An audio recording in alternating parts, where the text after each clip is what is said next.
बिस्मिल्लाहिर्रहमानिर्रहीम, अस्सलाम वालेकुम नाज़रीन। इमरान खान साहब के बयान के बाद इस वक्त पूरे मुल्क के अंदर हलचल है। हर सियासी तबका इमरान खान साहब को तनकीद का निशाना बना रहा है। इवन इस्लामाबाद हाई कोर्ट के चीफ जस्टिस ने भी इमरान खान साहब के ऊपर तनकीद की। इमरान खान साहब ने ऐसा आखिर क्या अनयूजुअल कह दिया है कि ISPR को भी अपना बयान देना पड़ा? क्यों उनके अंदर शदीद गम और गुस्सा पाया जाता है? इस सारे मामले को लेकर के आज हम अपने प्रोग्राम के अंदर हमने दावत दी है ब्रिगेडियर रिटायर्ड सैयद गजनफर अली साहब को। सर, बहुत शुक्रिया आपका कि आपने खसूसी तौर पर मुझे वक्त दिया।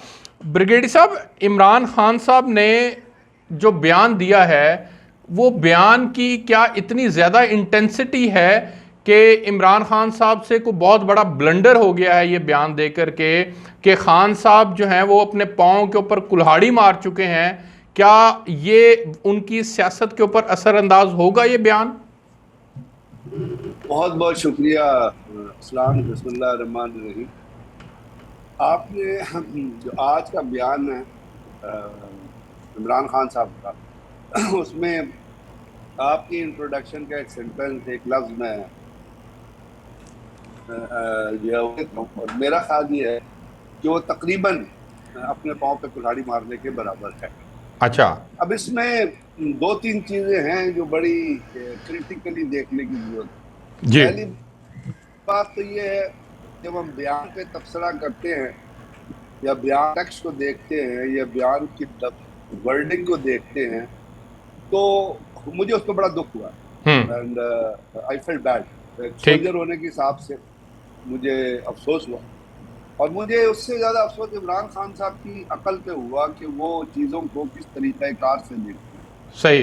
जिस तरीक़ाकार से उन्होंने चीज़ को वो आर्मी जी के अंदर उस तरह ऑफिसर ज्वाइन करता है यंग एज में, उसके 18 साल 19 साल 20 साल उम्र होती है, तो आपको पता है फिर वो ग्रो करता है उसी फौज के अंदर एक पर्टिकुलर सर्कमस्टांसेस के अंदर। जी, बिल्कुल ऐसे ही में अगर कोई होता है आदमी, वो AC जाता है या सेक्शन ऑफिसर जाता है, वो उसी अपने एनवायरनमेंट के अंदर ही ग्रो करते हैं। बिल्कुल ठीक है जी। फौज में लोग एक एनवायरनमेंट में ग्रो करते हैं, और वो एनवायरनमेंट जो है, बाकी मैं प्रोफेशनल चीज़ों का जिक्र नहीं करूँगा, वो एनवायरनमेंट एक चीज़ आपको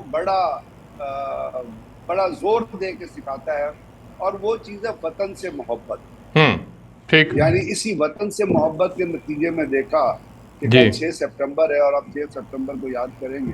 उसी वतन के मोहब्बत के नतीजे में आपने देखा पाकिस्तान फौज ने तनहा वॉर ऑन टेरर लड़ी, और उसमें उन्होंने जो जानों के नजराने पेश किए। तो आज मैं और आप सेफ सिटीज के अंदर बैठे अल्हम्दुलिल्लाह, कोई शक नहीं इसमें।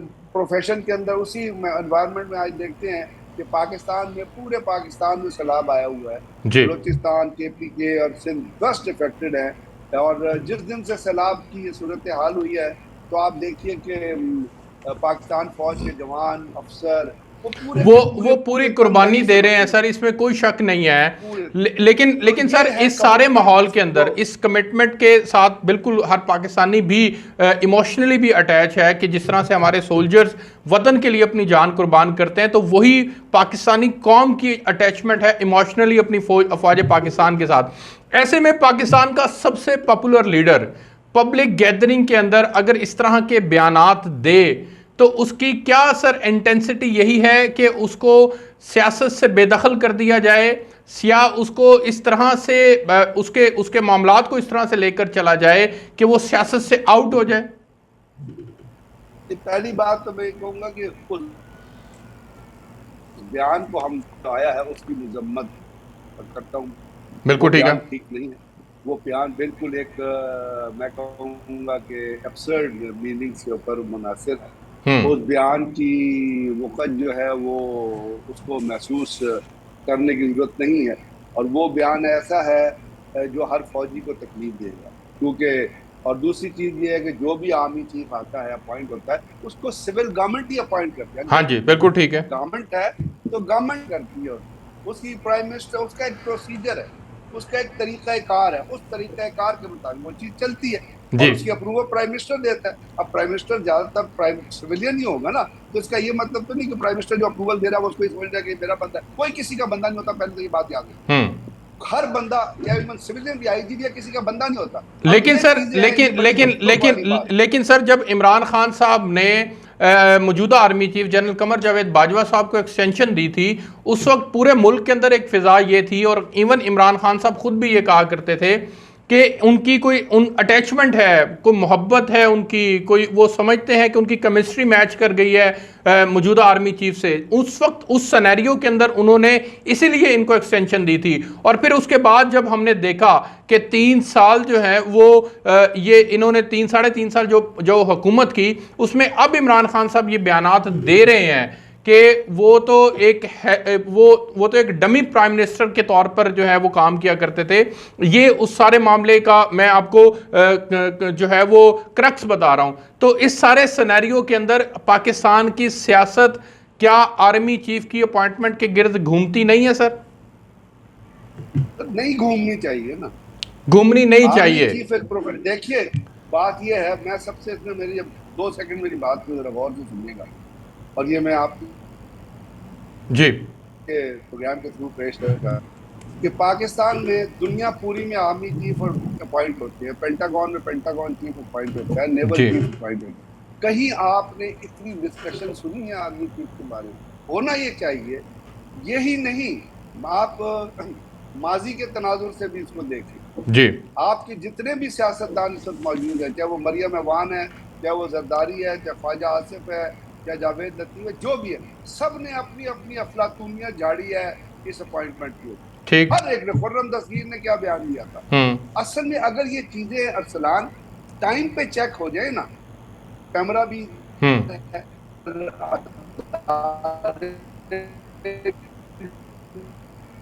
जी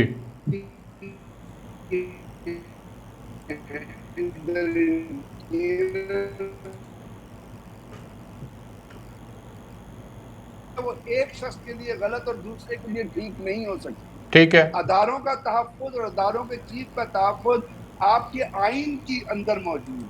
जी। तो अगर एक शख्स, जब आप उनको चेक नहीं करते, हाँ जी। जब उन चीजों पे नोटिस नहीं लिया जाता, तो फिर वो सिचुएशन होती है जिस पे आज आप खड़े हुए, और हम इसको कंडेम कर रहे हैं क्योंकि ये नहीं है। यहाँ पे एक और असूल भी है कि अगर एक किसी गलत बंदे ने गलत काम किया है तो जरूरी है कि दूसरा भी गलत काम ही करे। लेकिन ब्रिगेडियर साहब, ब्रिगेडियर साहब, ये एक तल्ख हकीकत है पाकिस्तान की सियासत के अंदर कि जो पॉलिटिकल पार्टी अगर सिस्टम की बेनिफिशरी होती है तो उसके लिए उसको आर्मी चीफ भी अच्छे लगते हैं और आर्मी का पूरा इंस्टीट्यूट उनको अच्छा लगता है।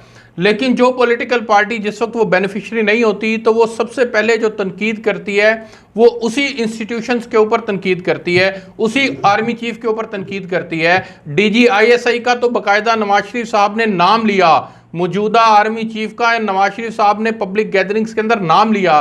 तो ये जो हमारे सियासतदानों का ओवरऑल रवैया है, कंडक्ट है सर, इसको आप कैसे देखते हैं? कल इमरान खान साहब बेनिफिशरी थे तो जनरल बाजवा बहुत अच्छे थे और न्यूट्रल थे, लेकिन आज नवाज शरीफ एंड फैमिली उसकी बेनिफिशरी है तो इमरान खान साहब के नजदीक वो बुरे हो गए हैं।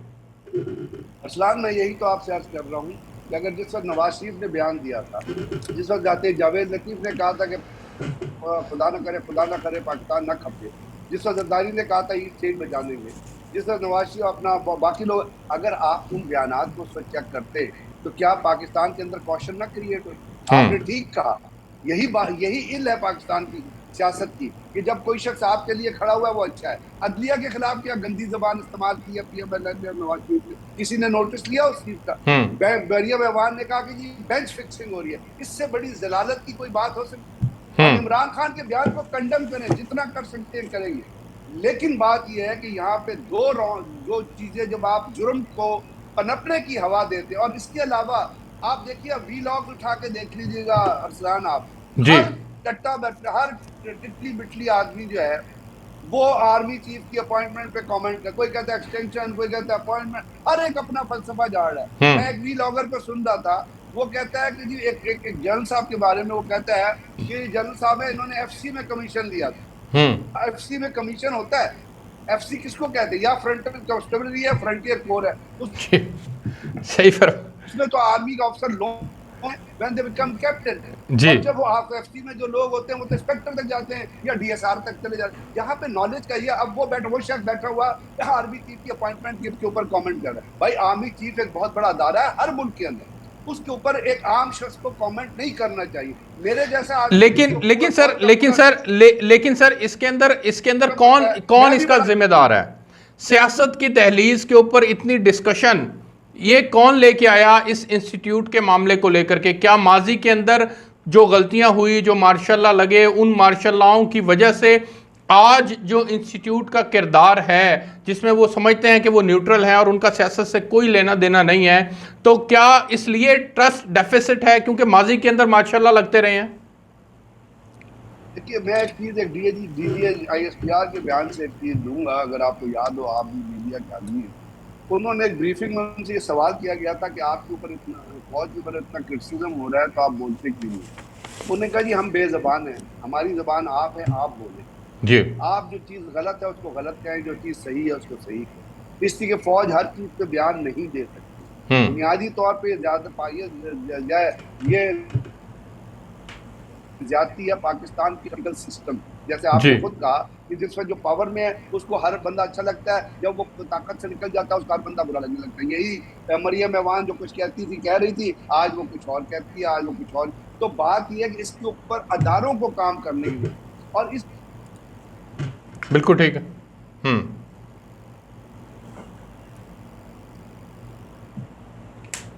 में कि कोई भी शख्स करे या जो अदारे हैं उनको इस्तेफा कि जी कोई भी शख्स, एक तो आर्मी चीफ की तानियाती पे अपना फलसफा नहीं झाड़ेगा, बिल्कुल ठीक है, अफलातून नहीं बनेगा, और दूसरे अगर कोई चीज आर्मी और अदलिया और बाकी ऐसे अदारों के खिलाफ जो शख्स बात करेगा उसको इमीडिएटली सुओ मोटो नोटिस लेके या उसको बुला के कोई शिकायत करे ना करे उसके खिलाफ कार्रवाई की जाएगी। इसको एक जुर्म बना दें, इसके खिलाफ सजाएं तफवीज कर दें। बाहर दुनिया में लोग हमारा मजाक उड़ाते हैं। ऑनेस्टली अभी आप इंडियन टीवी उठा के देखिए, उसके ऊपर पाकिस्तान के इन व्लॉगर के रेफरेंसेस से पाकिस्तान की फौज और के अदारों के बाद किस किस किस्म के प्रोग्राम थे। लेकिन सर इमरान खान साहब जो कि पाकिस्तान के सबसे बड़ी पॉलिटिकल पार्टी के लीडर हैं, उनका पॉपुलैरिटी ग्राफ भी इस वक्त सबसे ज़्यादा हाई है। अगर वो इस तरह की इमेच्योरिटी का मुजाहरा करें, उनका जो चीफ ऑफ स्टाफ है वो पाकिस्तानी अफवाज के अंदर तकसीम की बात करे और उनके ऊपर जो है वो उनको कहे कि जी वो उन्होंने अपने अफसरों का कहना नहीं मानना, और ये पब्लिकली आकर एक टीवी चैनल के ऊपर बात कही जाए, तो ये क्या आपको लगता है कि कोई मुनज़्ज़म मुहिम है जो लेकर के इमरान खान साहब चल रहे हैं? देखिए, जो तो जाता अब मैं क्योंकि PTI की पॉलिसी के अंदर नहीं बैठा होता तो मैं उसको मुनज़्ज़म हिसाब से तो नहीं देख सकता और ना कह सकता हूँ, क्योंकि जब मैं पाकिस्तान का पॉलिटिकल कल्चर देखता हूँ तो अगर मैं PTI के बयानात को मुनज़्ज़म कहूँगा तो मैं PMLN के बयानात को भी मुनज़्ज़म कहूँगा और फिर PPP के बयानात को भी मुनज़्ज़म कहूँगा। फिर ये सारों के बयानात मुनज़्ज़म है जब वो हुकूमत में होते हैं या हुकूमत से बाहर होते। लेकिन हम जो आपसे बात कर रहे हैं बुनियादी तौर पर वो स्पिरिट की बात कर रहे हैं, और जब हम उस चीज़ की कॉन्टेक्चुअल वैल्यू को देखते हैं, और आजकल के सर्कमस्टेंसेस में जब पाकिस्तान में सैलाब आया और फौज काम कर रही है और जब आर्मी चीफ की नवंबर में तानियाती होनी है उसके मुनाज़रे में, तो ये हम इस चीज़ को बहुत कंडेम कर सकते हैं और ये कह सकते हैं कि इमरान खान साहब का ये बयान जो है ये उन्होंने अपनी सोच में दिया या किस तरीक़ाकार से दिया, ये बहुत ज़्यादा तौर पे डैमेजिंग है और इस किस्म की चीज़ें नहीं होनी चाहिए। सर, इस किस्म की चीज़ों को कर्ब होना चाहिए। सर, फवाद चौधरी साहब ने आज एक बयान दिया, उन्होंने कहा कि ये पाकिस्तानी फौज की तौहीन है कि एक मफरूर शख्स मुल्क से बाहर बैठा हुआ वो आकर के नए आर्मी चीफ की तैनाती की अप्रूवल देगा। अब आप इस बयान को किस तनाजुर में देखते हैं कि इमरान खान? मैं एग्री करता हूँ, वहाँ जो चोर डाकू बैठा हुआ है नवाज शरीफ, जिसके बारे में लंदन के पेपर ने लिखा, वो उसके बारे में मैंने हेडिंग नहीं लगाई, लंदन में डेली मेल की हेडिंग उठा के देख लें, उन्होंने कहा पेंट हाउस पायरेट कौन होता है? नकबजन, यानी पेंट हाउस नकबजन वो वहां पे बैठा हुआ है। BBC ने पूरी वहां पे मूवी चलाई है नवाज शरीफ की करप्शन पे। डेली मेल ने उसकी जायदादों के और हुसैन नवाज की जायदादों के पूरे जो लिस्टें हैं वो छापी हैं। तो वो शख्स जाली सर्टिफिकेट दे के पाकिस्तान से गया है। शहबाज शरीफ ने 50 रुपए का हल्फी बयान दिया है। 50 रुपए के हल्फी बयान पे अगर आप एक तरफ से इमरान खान का इलेक्शन कमीशन में कहते हैं कि वो सर्टिफिकेट हल्फी बयान है, तो जो शहबाज शरीफ ने 50 रुपए के हल्फी उस पर दिया उसकी क्या वैल्यू? तो वो शख्स तो किसी तरह भी उसको ये इजाजत नहीं होनी चाहिए कि एक मुजरिम आदमी जो है, जो जाली सर्टिफिकेट लेके गया है, जिसके खून का नतीजा जाली था, जो वहां पे चोर के तौर पे पहचाना जाता है, जो पायरेट के तौर पे पहचाना जाता है, जिस पे दुनिया का मीडिया खबरें, वो किस तरह आके यहाँ पे, वो तो इज नॉट अच्छा सर फिर ब्रिगेडियर साहब ठीक हो गया, वो यहाँ बिल्कुल जेल में जाए, उसको जेल में जाना चाहिए अगर आप सिस्टम की बात करते हैं। अच्छा ब्रिगेडियर साहब फिर फवाद चौधरी के, सर फवाद चौधरी के बिल्कुल ठीक है, उनको जेल में जाना चाहिए और वो मफरूर है, इसमें कोई दो राय नहीं है, लेकिन फवाद चौधरी के बयान का अगला हिस्सा भी उठा के देखें, वो कहते हैं कि फौज और जुडिशरी मिल जाएं तो आपका बाप भी इमरान को डिस्क्वालीफाई नहीं कर सकता, अवाम का समंदर हमारे साथ है, हम इनको इस्लामाबाद से निकलने नहीं देंगे। गलत बात उन्होंने की है, वो उन्होंने फवाद चौधरी साहब से, आपको पता ही है उनकी स्टेटमेंट्स का वो ये आप इस स्टेटमेंट को तो कोई सपोर्ट नहीं, बाप के नाम यहाँ आप इस किस्म की स्टेटमेंट फलाना मिल जाए और बाप ये नहीं कर सकता, अब ये तो बिलो द डिग्निटी चीजें है ना, ये पॉलिटिकल चीज भी नहीं है, it's below the normal dignity. तो ब्रिगेडियर साहब फिर आप के नीचे ब्रिगेडियर साहब फिर आप इमरान खान साहब को किस तरह से ये स्पेस देने के लिए तैयार हैं कि वो पाकिस्तान के इस पॉलिटिकल सिस्टम में, चूंकि माजी के अंदर नवाज शरीफ, जरदारी और मरियम और इन लोगों का किरदार गलत रहा है, तो क्या इस बुनियाद के ऊपर इमरान खान को स्पेस दी जा सकती है? मैं तो स्पेस इस तरह से दे रहा हूं कि आप जो उसका जुर्म है उसकी उसको सजा दें। क्या सजा आपके ख्याल में? ये इतना बड़ा सर देखिए इतना बड़ा बयान है सर, इसमें सवाल ये है एक सेकंड अरसलान, मेरी बात सुनिएगा। नवाज शरीफ ट्राई हुआ चोरी पे, नवाज शरीफ ट्राई हुआ गलत सर्टिफिकेट देने पे, नवाज शरीफ ट्राई हुआ एमन फील्ड रेफरेंस पे, उसके अलावा करप्शन के चार्ज, शहबाज शरीफ के ऊपर 600 अरब करप्शन के चार्जेस, हमजा शहबाज पे 600 अरब की करप्शन के चार्जेस है, जरदारी साहब की रिपोर्टेड है सर, उनकी बाहर सर ये सारी बात ठीक है सर, अदालतों के अंदर केस मौजूद है सर, ये सारी बात ठीक है, अदालतों में केस मौजूद है। मैं आपसे जानना ये चाह रहा हूं कि इमरान खान की इस बयान के बाद उनकी सजा क्या तजवीज करते हैं आप? मैं तो सजा नहीं तजवीज कर सकता, ये तो अदालत में जाना चाहिए मामला, मैं कौन हूं सजा तजवीज करने वाला? आपके ख्याल में इस बयान की इस बयान की इंटेंसिटी क्या है? आर्मी चीफ के अपॉइंटमेंट को मुतनाजा करना और उनकी हुब्बुल वतनी, क्या वो आदमी कि सर वो देखिए इमरान खान साहब क्या कह रहे हैं, वो कह रहे हैं कि वो आर्मी चीफ जो इनके नैरेटिव को सपोर्ट करेगा वो तो हुब्बुल वतन है, वो तो मुहिब्बे वतन है, और जो इमरान खान के नैरेटिव को सपोर्ट नहीं करेगा वो मुहिब्बे वतन नहीं है। तो ये एक बहुत बड़ी स्टेटमेंट है। अब आपके ख्याल में, आप इस इंस्टीट्यूट का हिस्सा रहे हैं, इमरान खान के इस बयान के बाद उनकी क्या सजा हो सकती है, क्या सजा होनी चाहिए? मैं ये अर्ज कर रहा हूँ कि इमरान खान ने ये बयान दिया, जावेद लतीफ ने कहा था अगर मरियम नवाज कुछ कर गए पाकिस्तान ना खपे, नाउजुबिल्लाह, उसकी क्या सजा होनी चाहिए? वो बयान भी कंडेमेबल है, वो भी सियासतदान है, वो भी कंडेमेबल है। वो पाकिस्तान की इंटीग्रिटी के लिए, रॉ के लिए बात कर रहा था। पाकिस्तान, आसिफ जरदारी साहब ने, जब बेनजीर भुट्टो शहीद हुई हैं, आसिफ जरदारी साहब का बड़ा फेमस स्टेटमेंट है, उन्होंने कहा था खपे, ठीक है, इसने कहा कि एक चोर के लिए, मरियम अवान के लिए, क्या उसको सजा मिली? चले भूल जाते हैं माजी की बात। सर मुझे सर बिल्कुल ठीक है, लेकिन आज सर आज के हालात के अंदर अगर हम डिस्कस करें, शहबाज शरीफ साहब कहते हैं कि इमरान न्याजी का एजेंडा मुल्क को कमजोर करने का है। 6 महीने पहले हालात ऐसे ही थे सर, आज से 6 महीने पहले ऐसे ही हालात थे सर। उस वक्त बेनिफिशियरी इमरान खान नहीं थे, उस वक्त बेनिफिशियरी इमरान खान थे, आज बेनिफिशियरी कोई और है। इन चीजों में बेनिफिशियरी की बात नहीं होती, पाकिस्तान की सॉवरेनिटी में बेनिफिशियरी की बात नहीं होती, डैमेज की बात होती है। तो सर ये कैसे कंसीव किया जाए कि अगर इमरान खान को इक्तदार से अलग कर दिया है तो ये घर के ऊपर डाका डालने के मुतरादिफ है, फिर वो इक्तदार से अलग हुए हैं तो वो फिर अपनी मर्जी के तमाम बयानात देंगे और फिर उनको इस सारे सिस्टम के अंदर हम बोलने दें, इसमें कोई हर्ज नहीं है, इसलिए बोलने दें क्योंकि माजी के हुक्मरानों ने भी ये बातें कही हैं। 18 केसेस इमरान खान के खिलाफ चल रहे हैं नहीं चल रहे? दहशतगर्दी का मुकदमा उसके खिलाफ है, दफा 144 का मुकदमा उसके खिलाफ है, तोशा खाना का रेफरेंस उसके खिलाफ है। अब उसके खिलाफ केसेस चल रहे हैं ना, अदालतें सुन रही हैं, बिल्कुल ठीक है, खामोश तो नहीं है। ब्रिगेडियर साहब ब्रिगेडियर साहब, बहुत शुक्रिया आपका कि आपने हमें खुसूसी तौर पर वक्त दिया। नाजरीन, इमरान खान साहब के बयान को लेकर के ब्रिगेडियर रिटायर्ड सैयद गजनफर अली साहब हमारे साथ मौजूद थे। मुझे इजाज़त दीजिए, आपसे फिर मुलाकात होगी। अल्लाह हाफिज़।